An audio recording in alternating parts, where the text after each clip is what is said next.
how much money do you think we need in life to be happy? Do you think life is easy? Do I think life is easy? Mm-hmm.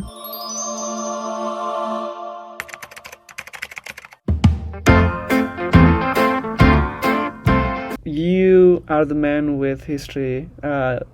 And okay, yesterday I was also reading about YMCA, and you served there for multiple years, maybe a couple of decades, and you took four decades.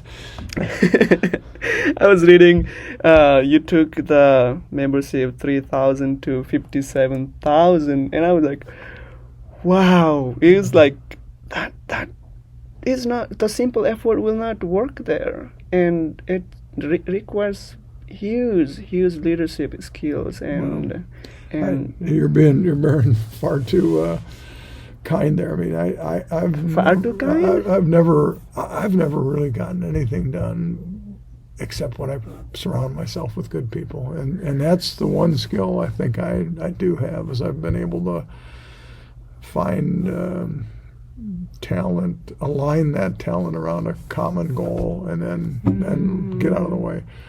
None of these things. If it's Jim's idea, it doesn't go very far. But do you think leadership is bringing the people together and aligning it towards a goal? I think how do you take leadership? I don't think there's a. I think we're delusional if we think there's this one person that can get up and lead and they make things happen. We've got some leaders around the world that are trying to tell us that they're the one person that can do this. Well, the only way they're the one person is if they can gather people around them with a variety of talents and different ways of looking at things, but get them aligned on a shared. If we have a shared vision, it's amazing what you can do when and nobody's worried about who gets credit. They're driven by what we're trying to accomplish, and then you accomplish amazing things. But if it's all about one person that they think, and I've read a lot about leadership, and you see these charismatic leaders, and often everything's built around them, and once they go, the whole place collapses. And a better leader, they build a structure, they build a system, and now that it needs to be nurtured, it needs to be continuing to be developed. But good leaders, when they leave, they're missed, but the organization still goes forward, and it's different. So I think that surrounding yourself with good people and getting them to be committed to the same purpose and purpose in life is huge. I remember another thing you said. I read a lot about you yesterday. You said it's all about building relationship, and it's all about connecting with people around you, and that exactly. I absolutely believe that. Building those relationships and trust. There are books written about leadership, and the most respected leadership characteristic is honesty. That's number one on most lists, and you think about that. Why is that so? And it doesn't matter whether it's a business relationship, a relationship with my wife. You have to trust each other. If you trust each other, again, you can accomplish great things. But when you lose trust and you don't, if I say, "Hey, Robin, did you do this?" and you say, "Yeah, I'll do it," and I know you, I don't have to worry about that. Robin's going to get it done if I have that kind of confidence. And empowering people and not being too much of a micromanager telling you how to do it. Here's where we want to go, Robin. Now, you go do it. I'm here if you need some help, right? If you need some guidance. But you don't leave people hanging, but you also, most people are very creative and have a lot of ingenuity and often get there in a better way than you would have. Absolutely, right. Trust work both ways. And then do you have any experience that you trusted someone but then it did not work out the same way back? I think all of us have had some of those experiences. I guess I've got a couple comments on that. It goes, nobody's perfect. And perfect, you've all heard, don't let perfection be the enemy of the good. And I think some people want to make sure everything's they wait until everything's just perfect, and sometimes you just got to go, and it's not going to be perfect, but it's going to be better than, like you say, if you just sit back and wait, nothing happens. So Right. sometimes you've got to, and I'm on that side of, sometimes we're probably launching something before it's ready to go, but it's still good, and we're going to learn. We're going to kind of build the plane while we're trying to fly it, as a metaphor. So I think, one, as a leader, when you make a mistake, you need to own up to it. Say, I'm sorry. It is not a sign of weakness to apologize. It is not a sign of weakness to say, I'm sorry, I made a mistake.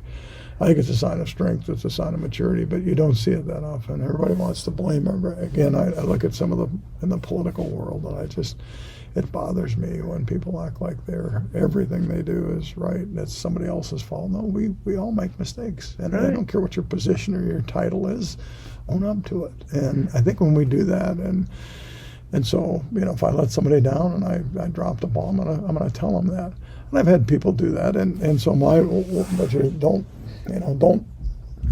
wait and hope it's going to get better. You need to have a conversation, and an honest one with compassion, but if it's, if I'm talking to you, Robin, I got to tell you, I'm disappointed that this and this happened, and it's not.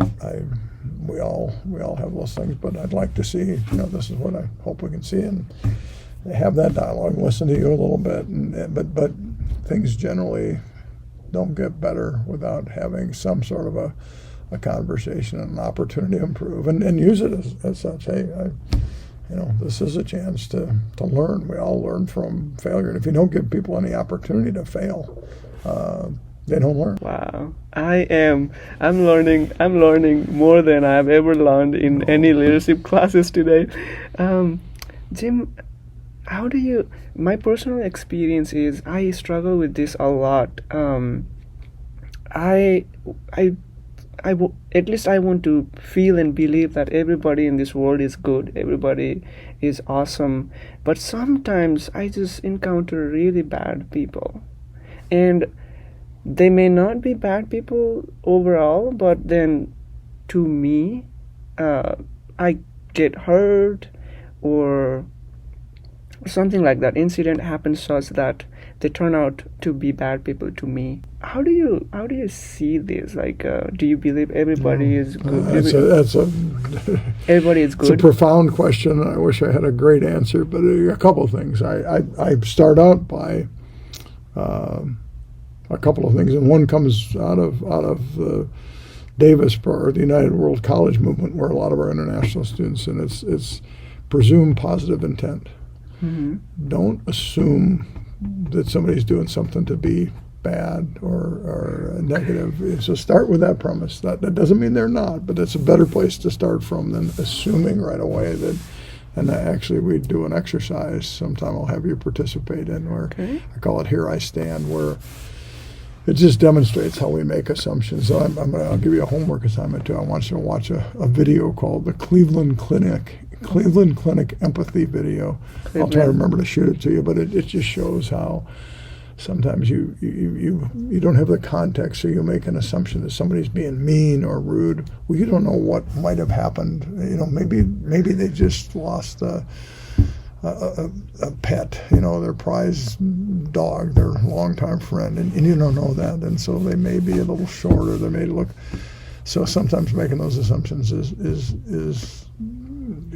assume positive intent. There's another video that I love. It's called Celebrating What's Right with the World. Look for what's right. There are going to be bad things, and don't ignore those bad things.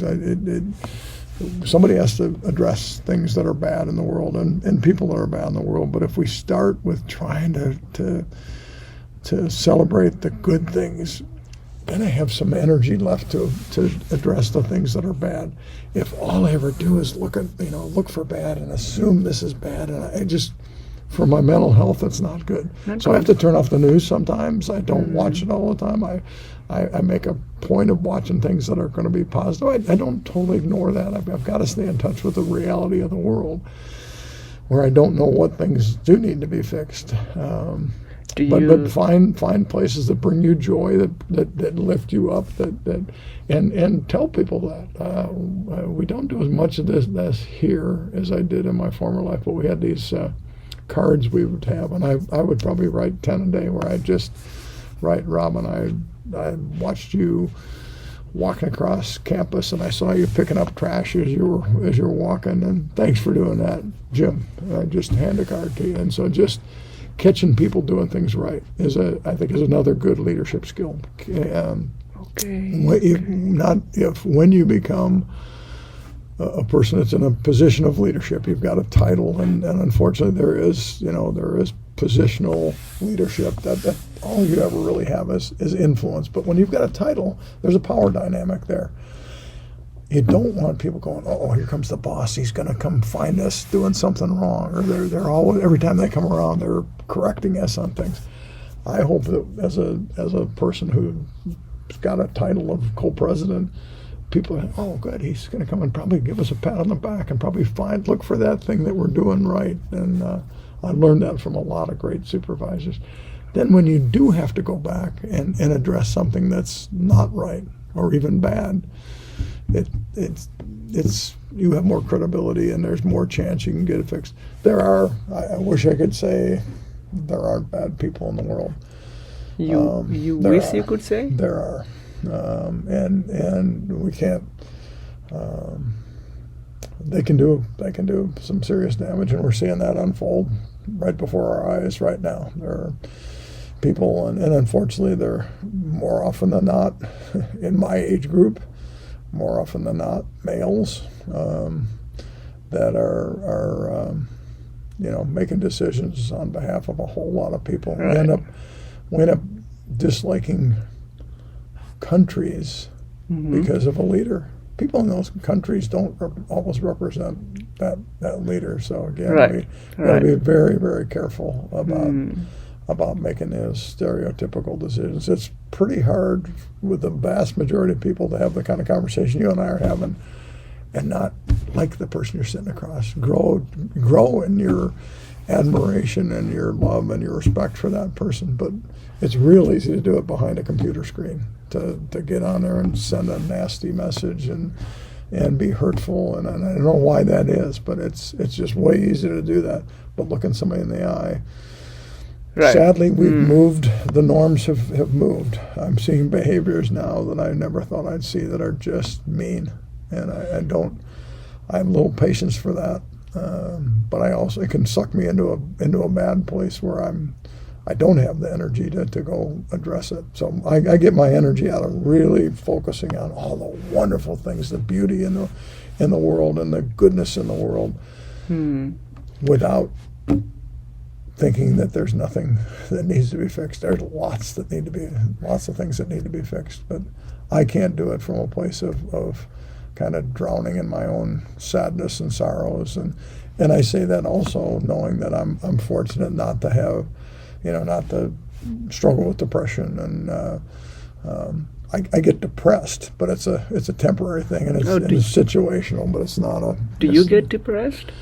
Oh, sure. I think all of us do at times, but not very often for me. And I don't. Okay. I'm very, very fortunate that and I'm careful about saying this because not everybody can do it. But another phrase I like, and I've got to say this with humility and understanding that for me it can work, and that's choosing my attitude. I generally have the option to choose my attitude. I can choose to be grumpy. I can choose to be sad. I can choose to be depressed. But if I think about it, gratitude, if I can go to a place of gratitude, I'm much better. Not everybody can do that. There are real mental health issues that need clinical counseling, need medication. I don't fall in that category. So if I'm depressed, it's. I was terribly depressed when I got the call that Mike Shines passed away. Terribly depressed. Yeah. It just hit me. It was shocking, but it was for a good reason, and I quickly got to why I was depressed, because I loved the guy and I missed him already. But I could also move to a place of gratitude. I wouldn't trade the sadness I experienced at that moment for the 47 years of absolute joy and learning that I had. And so I'm darn lucky that I got to know Mike for 47 years. I wish it had been 87 years. It wasn't, but I'll take the 47, and I'll take the sadness that goes with it, and I'll try to reflect on Mike and think about him and make decisions It is. like he might have made them. So those are things that work for me, and we are all different. But for like any of us, the more time we can spend being grateful for what we have, not what we don't have, not ever looking at, boy, this person's got this much more. And I do, and I honestly believe this. I got to do a commencement speech, and the title of my speech was, "I'm the richest guy in Idaho." And because often they invite rich people to speak at commencements, you know, Bill Gates and Steve Jobs and did commencement speeches, and I'm not rich in a monetary sense, but I'm rich in what makes me feel rich. And the nice thing is, it's not when they're measuring monetary wealth, there is a richest person. Right. There's one richest person. There's number two. There's number three. When you're measuring who's the richest person in terms of how they feel, it's infinite. You could be the richest person. I could be the richest person. We can argue about it, but there's no point. You're rich because you're doing what fills your heart, your soul, everything up. And money's a part of that. I don't want to pretend that it's not. It's very hard to feel rich if you don't know where your next meal's coming from. But if it's not the main driver, having a fulfilling, purposeful life there's Jim, nothing you can how much money do you think we need in life to be happy, to have that to achieve that kind of richness? I mean, you have seen it. Sometimes I often find myself wondering, like, how rich I want to get. Like, is it like Elon Musk? Is it like somebody with a business? Is it somebody with a financial freedom? Is it somebody who can just take a vacation and travel? Or how rich do you think I need to get to be happy in life? I think start with what's your purpose? What do you want? I mean, when you have a family, it changes a little bit. You want your kids to have enough. You want them to be able to have the opportunities that they need. But I'm. It's a great debate that's going on right now. We're a capitalist society. I don't know of a better system than capitalism, but I also think there need to be some side. There's a point at how much is enough, and it's different for everybody. I've got friends that have done very, very well. Some of them are very happy. Some of them are miserable. Okay. So it's not, money isn't a bad thing ever, but I do hope all of us realize that there's a point at which we ought to give some back if we're in a place, and I don't mind paying taxes. I had a friend one time ask me, gosh, how'd you like to pay $100,000 in taxes? I said, I'd love it, because if I was paying $100,000 in taxes, I'd have plenty enough money to take care of myself. So it's a balance, and I don't pretend to think it's right. What's right for me is right for other people, but enough to meet your basic needs, enough to provide for your family, enough to open some opportunities. And then for me, I enjoy giving. So I'm glad I'm in a position where I've got enough money that I can make some contributions to organizations that I believe in, because those open doors. Right. That just like people open doors for me growing up. Okay. Wow. So that's a great question, and something you ought to grapple with. And it's nice. Count yourself privileged if you're wondering, boy, am I getting too getting too much money? Most people on this planet don't ever have to think about that. And I'm in a place where I'm, based on most of the world, even from a monetary standpoint, I'm doing just fine. But I think the biggest part that gets me feeling rich is just I've always loved coming to work, and it's not really work; it's been a calling, and I have been blessed to have been in a job that always felt like we were doing some good for the world, and it was payback, and it was payback to my fourth grade teacher, Mrs. Runciman, my fourth grade football coach, Mr. Martin, and then others that came out. And my mom was awesome, and my dad I didn't get to know very well, but all of them invested and believed in me and gave me opportunities. And if I can do that for, a few other kids like people did it for me, that'll be. The way you are saying, I'm paying back to the people that gave to me. It's like, it's wonderful. Wow. Yeah, they were. I was. It's like I was at a pretty low point in my life, and people don't believe. But I probably should have flunked out of the third grade. I was angry at the world. I didn't understand why my dad died. And I still don't. But at 8 years of age, it's hard to wrestle with all that. My mom was great, but I was struggling a lot and didn't believe in myself. Was angry at people. I got in fights all the time. I wasn't reading at grade level. I wasn't doing, wasn't at grade level in my math. And this teacher, just took me under her wing. And this coach believed in me before I believed in myself. And I see that often. That's what it takes. And even here, I find in our most recent Rhodes Scholar, Kaya Evans, the first time somebody said, Kaya, have you ever thought about being a Rhodes Scholar? I'm sure are you talking to me? I mean, all of a sudden have somebody say, I think you could be a Rhodes Scholar. And I think it was Carrie Hunter that first told her that. I know it was Carrie Hunter that first told her that. And the first reaction is, really? But then all of a sudden, gosh, if they think I can do this, and I love Carrie Hunter, I respect Carrie Hunter, maybe I can. And that grows from maybe I can, then let's give it a try. And then let's give it a try. I'm a Rhodes Scholar. It's amazing. But somebody has to plant that seed often for us. And right. They planted at a time where I was at my lowest point. Sometimes you're at a pretty good point, but it's taking that next step. And it's almost always somebody that challenges you to be better than you think you can be.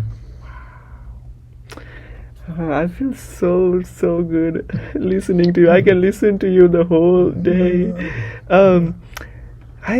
Okay, so when you are talking, the question is coming to me. I've never seen you getting angry. Do you ever get angry?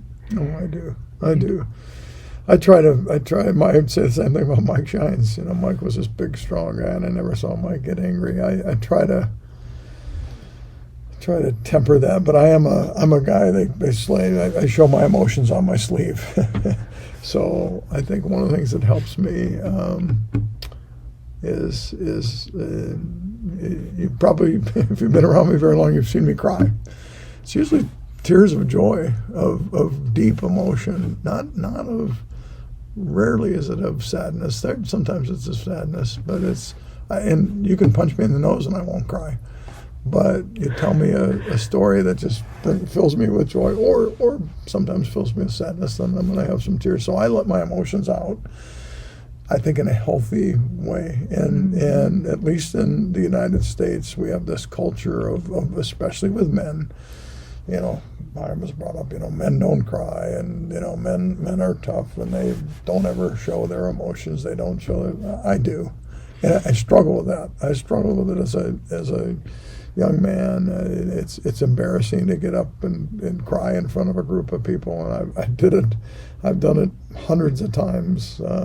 It's just because I've got so much emotion and gratitude. It comes out of me, and but I don't have any ulcers. I don't, and I know some men that do. They hold everything in, and they think they can't share, and so I have people I can share things with. Do you get tired of being nice to people? I don't get tired of being nice, but I get tired sometimes when I'm. So here's the story I was going to tell you.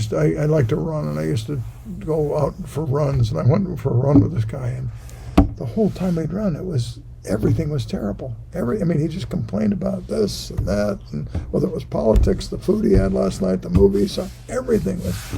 And it just takes you in a spiral. So I just couldn't. I still, talked to him and was nice to him, but I just didn't go run with him very often because it wasn't healthy for me so there has to be boundaries as well. We have to set the boundaries. We have to Yeah, I think we all have to set some boundaries and make sure we're.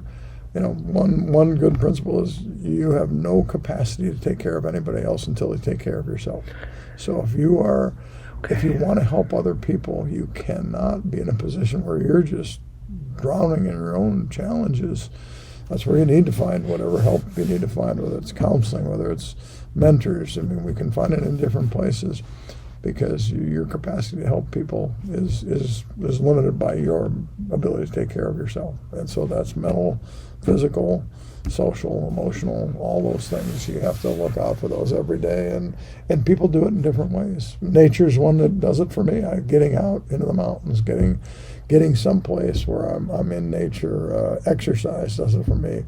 Conversations. Sometimes it can be just a good movie with my wife and just relaxing and watching something. And sometimes I'm in a better place. I'm not in a place to watch a depressing movie. I need to watch something that's going to maybe make me laugh a little bit and bring me some joy. Sometimes I need to watch something that really isn't very deep. It doesn't have you don't have to pay a lot of attention. It's just as fun. Have you ever cried when watching a movie? Oh, absolutely. I cried. That was the first time I realized as a kid, I realized I had a problem. We watched a movie called Old Yeller. Okay. It's a movie about a dog, and it was, oh my goodness. A friend took us on his birthday party this movie, and I'm biting my lip. I'm doing everything I can not to cry, because that's, especially at that age, I was probably, 10 years old, and oh boy, yeah, no, I was watching a video where you and your wife during COVID working from home. Oh, you watched that? Yeah. Did you see the one Doug did on me? No, it was not there. What happened? Well, did you see the one I did? Are you talking about me doing a video from home? It's on our website. Right. Yeah. It's in our YouTube channel. Yeah, with the donkeys? Yeah, right. Yeah. So Doug, you got to look at the one Doug did on me then. His is very funny. Okay. So watch that one. Cool. He told me that his dog, he said, I'm missing seeing Jim, but I found somebody of his intellectual capacity, and then the next picture is his dog. And his is very funny. So he got even with me, but yeah, we have to have a little fun. You both are very same. Like, I was gonna ask this question. I mean, you are always laid out, relaxed, and always like, I don't know if it would be correct to say, but I kind of see a little bit of childish feeling in you that keeps you like humble all the time. I think so. And in that video as well, you are joyful. You are like, you are not taking things seriously. Like with your wife, you are there working, and then someone is with, and even your wife is like, oh, I don't know what's going on here. And in your tree house, you are like, we gotta adapt. People, let's do it. I wish I was as good as I was in that video. I'm actually people I think know you are me. as good as that in that video. No, I mean, it was that was fun, but I'm actually pretty impulsive. I'm pretty.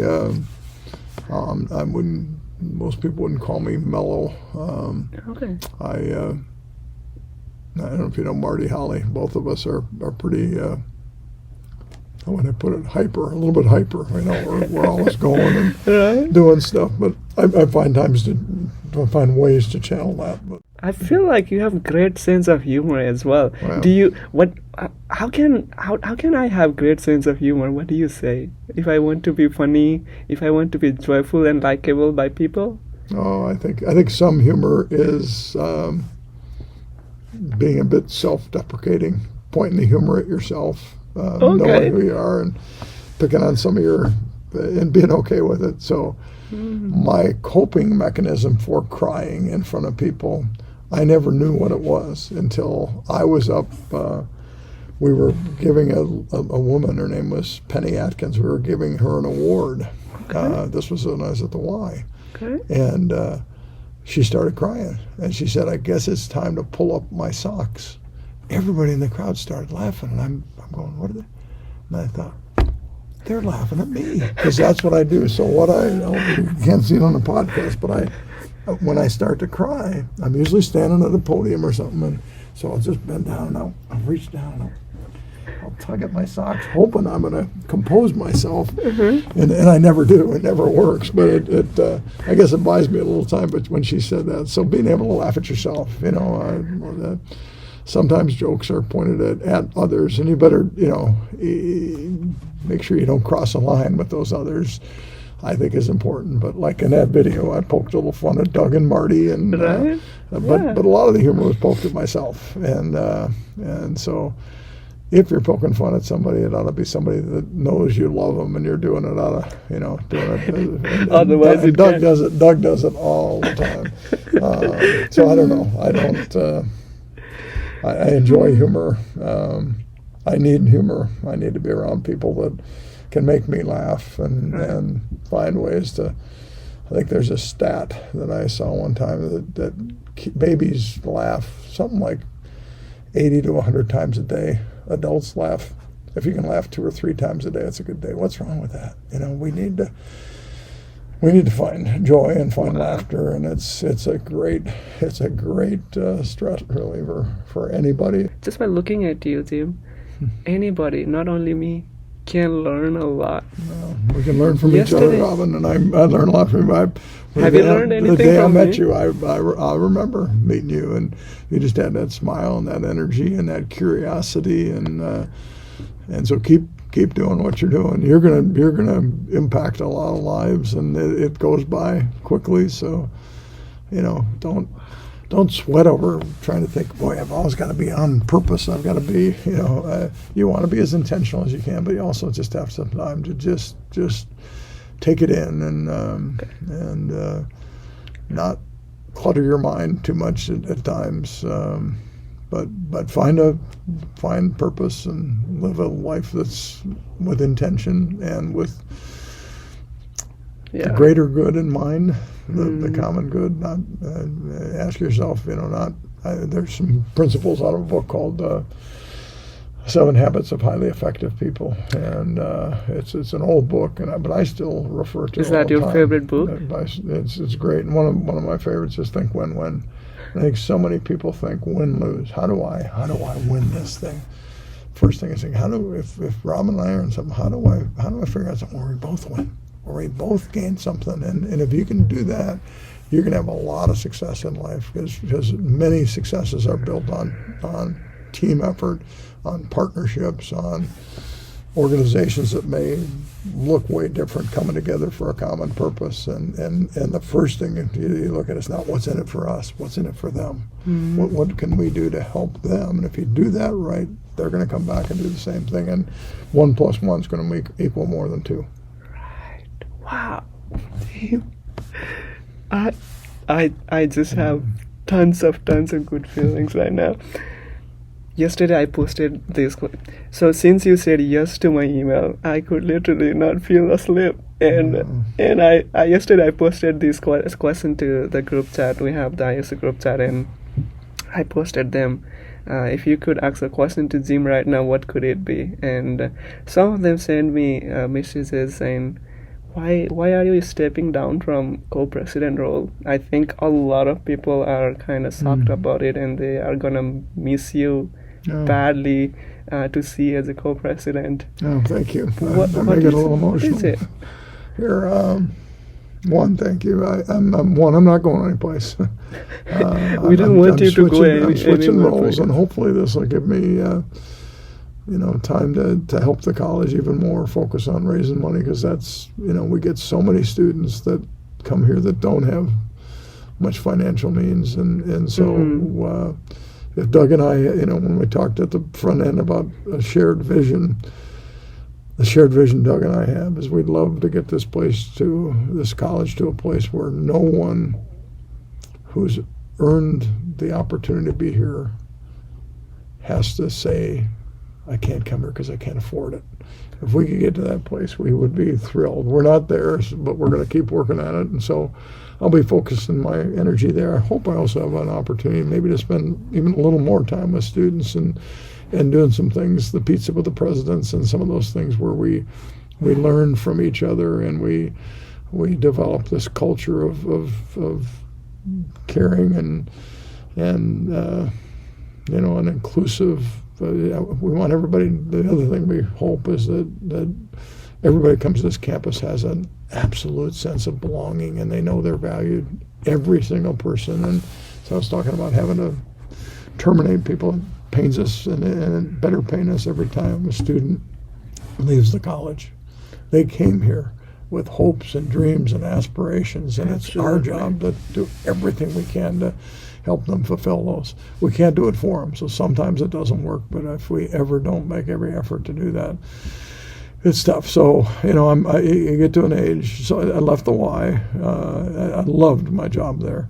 I left it. I've been, I worked for the Y for 41 years, the last 34 of those as a CEO, 29 here in Boise. And at some point, it's just time to let somebody else have an opportunity. And you don't want to wait until you're, way past your useful life. And I want to create some opportunities for some others to get to do some of the things I've done. Doug will do a great job, but in that he'll need to lean on some people that'll get to step up. We're big believers, both Doug and I, in succession planning. We don't get to choose who our successor is. The board of directors, the board of trustees does that. Right. But we think it's our job to put some of our staff people in position. Staff, faculty, whoever it may be, in position to be considered as the next president. So we've spent a lot of time on that, and we'll see where that goes. You have given me so much in this conversation that I'm gonna have great month, I guess. Not just a week, not just a couple of days. I can't say if it will be a year, but I'm at least gonna have very great and impactful month. I don't know if you know, but I'm also a co-president. I'm a little boy co-president. You are the big man co-president. We are two co-presidents. More co-presidents here. That's great. I'm gonna be a good co-president, I guess. At least. I have no doubt, Robin. So much learning and so much insights. Blessed. This is true blessing. I knew this conversation would be such. I appreciate it. And I will tell you, Robin, too, when I was your age, I couldn't have conducted an interview like this. I couldn't have asked the right questions. I'd have been scared. I wouldn't have even sent the email. So you are miles ahead of where I was at your age. And so I'm one of the things that keeps you excited about living longer is watching what people are going to do. And you're one I'm going to be paying attention to because you're going to do great things. No doubt about it. I'm blessed. We're blessed to have you here. So thanks. You're very welcome. And I don't know. Okay, if 100 is the quantity that you are thanking me, I want to thank you 1 million quantity.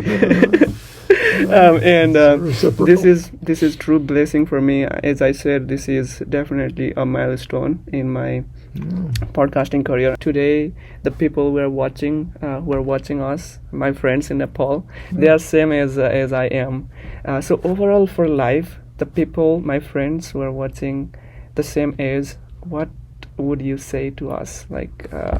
Because especially we do hustle a lot in life, and we do have a lot of questions about life, especially how the things will turn out in 7 years, how the things will, and whether I will be able to chase if I'll chase my dream, but whether I'll be able to meet it or not. There are so many dreams for us. So what do you say towards that?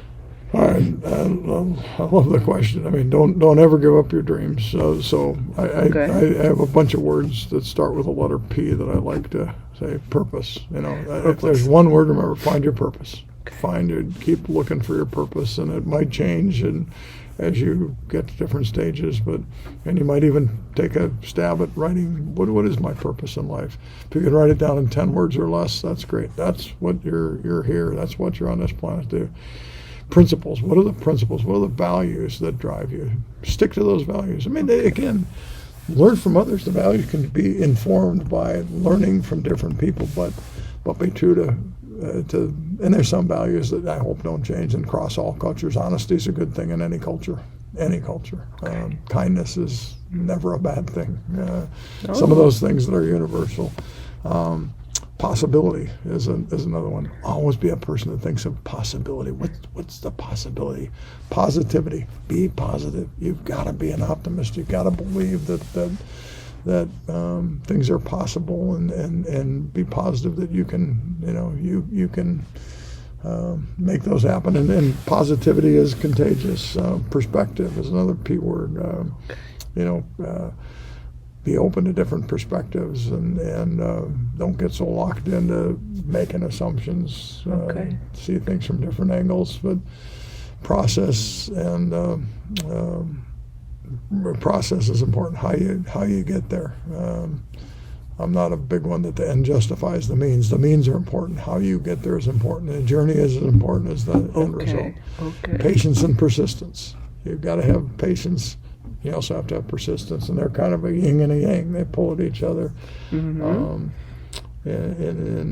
For me, perfection isn't one of the P words I'd have. Don't strive for perfection. Strive for great. Strive for excellent.